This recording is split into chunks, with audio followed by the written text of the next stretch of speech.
In our town there's a park with an oak tree so tall, we meet there each day so we can play ball. This spot is home plate for our everyday game. Sticks are the bases, they work just the same. We made up 2 teams on this hot summer day, then we took to the field, so excited to play.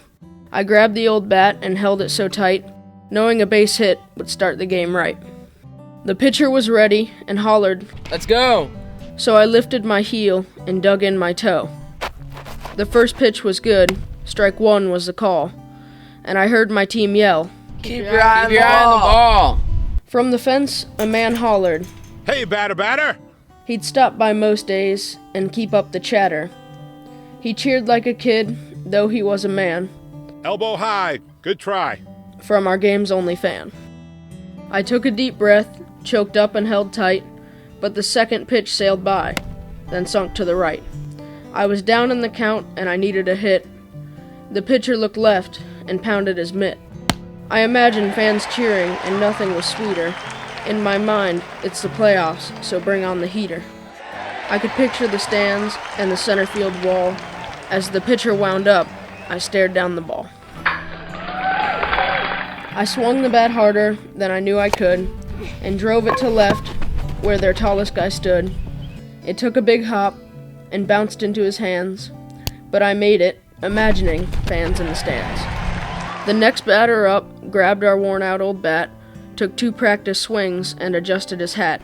A line drive to right hit hard and hit fast to a fielder with no mitt to catch this quick blast. Despite stinging hands, he torpedoed the ball, and despite my hard running, "You're out!" was the call. Then a quick throw to first, a double play made. Now this was excitement, the reason we played.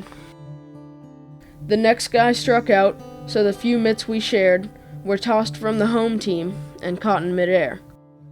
I ran out to shortstop, got into the zone, and hoped one day I'd have a glove of my own. Playing each day like the other kids do, except we wished for things that would never come true.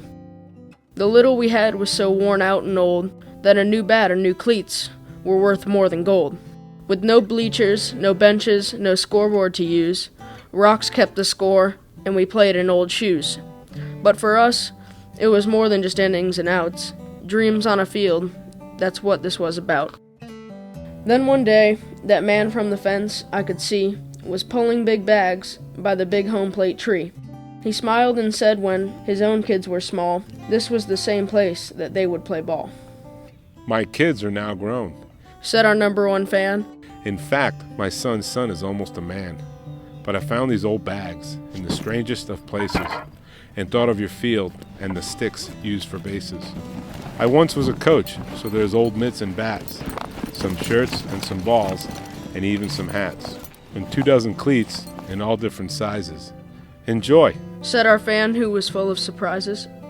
And as the kind man and his dog turned to leave, I saw a tear run down his cheek to his sleeve.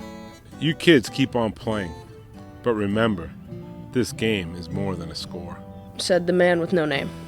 So to honor that man by the fence with no name, we decided that one day we'd each do the same. We treasured those old gloves, each bat and each ball, and one day we'll place them in hands big and small. For few things in life are ever as good as the smell of your own glove, the crack of the wood, or being with friends at that one special spot and sharing what you have with those who have not.